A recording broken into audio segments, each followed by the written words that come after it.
S2 ke Amerika. Terus kenapa kamu jadi barista aja di Starbucks? Jawaban anaknya tuh ngejutin dia, katanya. Jadi cerita sama saya, gini Pi, karena di Starbucks itu dia nanya, Pi, bukannya tujuan hidup kita itu untuk bahagia? Betul. Saya bahagia Pi di Starbucks. Oke, tapi kan kamu cuma 5 juta gitu kan? Gini Pi, karena di Starbucks kami tidak pernah dimarahin. Maksudnya, jadi vibrasi marah itu akan membuat suasana kafe itu berbeda. Contoh psikologi semua. Jadi meja makan itu atau meja kerja kita tuh 70 cm. Meja ini adalah 45, bangku ini 36. Itu yang paling ergonomik. Jadi kalau cewek yang pakai rok pendek duduk pakai yang di di Starbucks nggak akan ketinggian, pas. Dan dia jadi mejanya tidak 70, dia 67. Ininya 43, ininya 39 cm. Dan itu ergonomik. Jadi dia waktu duduk atau kerja, meja kerja yang pakai berdiri itu biasanya 105, dia 99. Jadi dia mengukur seluruh ergonomik. Jadi secara psikologi kita nyaman. Dan di Starbucks tidak ada bangku kotak, meja kotak. Karena meja kotak kalau kita duduk sendirian kesannya lonely atau kesepian. Tapi kalau bunder dia bisa bekerja berjam-jam. Itu hal-hal seperti namanya applied psychology in business tentunya ya. Aplikasi psikologi. Jadi dia menjual psychological factor. Dia bukan menjual kopi. Jadi di sini kalau teman-teman bilang, aku mau buat kafe segala macam, nggak sesederhana itu, karena psikologinya penting. Dan juga ada psikologi misalnya gini, pecinan, daerah Chinese di Makassar di mana? Warna merah itu friendly buat mereka. Daerah Muslim di mana di sini? Yang dekat UIN apa segala macam tuh. Warna hijau adalah friendly. Jangan coba-coba pasang warna merah di daerah Muslim, karena jadi threat. Paham ya? Bahkan Indomaret aja itu dikecilin simbol merah birunya. Nanti kita udah masuk ke sana, ini pelajarannya beda lagi nih. Applied psychology. Nah, saya kasih contoh applied psychology biar lebih paham dan teman-teman lebih termotivasi gitu ya. Jadi ada sahabat saya, orang retail bisnis tapi bookstore gitu ya.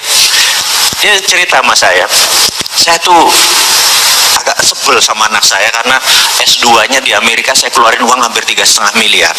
Tapi dia 2 tahun kerja hanya jadi barista di Starbucks gitu. Suatu hari saya panggil, saya bilang, nak, kau nggak kasihan sama papi? Kenapa? Kau jadi barista berapa? 5 juta Pi. Papi ini sudah invest di kamu 3,5 miliar setelah S2 ke Amerika. Terus kenapa kamu jadi barista aja di Starbucks? Jawaban anaknya tuh ngejutin dia, katanya. Jadi cerita sama saya, gini Pi, karena di Starbucks itu dia nanya, Pi, bukannya tujuan hidup kita itu untuk bahagia? Betul. Saya bahagia Pi di Starbucks. Oke, tapi kan kamu cuma 5 juta gitu kan? Gini Pi, karena di Starbucks kami tidak pernah dimarahin. Maksudnya, jadi vibrasi marah itu akan membuat suasana kafe itu berbeda. Contoh deh, kalau kita kerja atau kita di kampus, ada rektor atau dosen lagi ada masalah di rumahnya, itu mahasiswa bergetar itu. Bener nggak? Kalau perlu nggak usah masuk hari itu, karena rusak itu nanti ambience dari anak-anak gitu kan. Nah, kita kadang-kadang bos kita lagi vibrasi negatif di ruangan itu, kita juga nggak nyaman.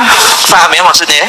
Nah, jadi kalau ada masalah, misalnya dia jatuhkan barang yang membuat ya masalah lah, dia lagi nyiapin barang tuh jatuh atau pecah gitu ya, itu manajernya tidak pernah marahin. Artinya manajer langsung pepet dia, langsung dikerjain, langsung dibenerin, dan tidak ada marah sama sekali. Dan anak itu langsung tahu dia guilty dan langsung dia benerin lagi. Jadi ditahan terus vibrasinya. Jadi karena itu Anda begitu masuk Starbucks, ambiannya selalu happy, suasana selalu happy. Nah, itulah namanya psikologi penting di dalam bisnis. Jadi bisnis itu bukan sekedar beli 10 jual 13 untung 3. Enggak Pak, enggak sesederhana itu. Kalau kayak gitu udah banyak orang jadi bilioner. Tapi begitu Anda ngerti psychologicalnya dari customer Anda, itu membuat perbedaan. Jadi ini applied psychology in business. Suatu lanjut lagi ceritanya. Jadi ini pelajaran jadi pelajarannya Mudah-mudahan Anda nangkep applied psychology. Mungkin nanti kita di Unipos ini akan ada applied psychology, setuju Pak ya? Karena itu lebih real daripada hanya terapeutik gitu ya, maaf ya. Saya itu jadi varian-variannya, bukan sekedar jadi HRD doang gitu ya. Nah, kemudian S2-nya juga nggak bisa milih. S2-nya harus criminal mind and forensic investigator gitu ya, nggak bisa milih. Jadi ya sudah, jadi kita datang ke state penitentiary, jadi penjara kelas kakap itu ya. Jadi penjara di Amerika dibagi tiga, ada yang penjara kelas kakap, penjara yang kriminal biasa, yang terakhir penjahat sosial. Jadi penjahat sosial tuh hukumannya cuma nyapu jalan gitu segala macam gitu ya, dan tidak dikerangkeng. Nah, di state penitentiary ini penjara kelas kakap. Jadi kita menginterview orang 1, 2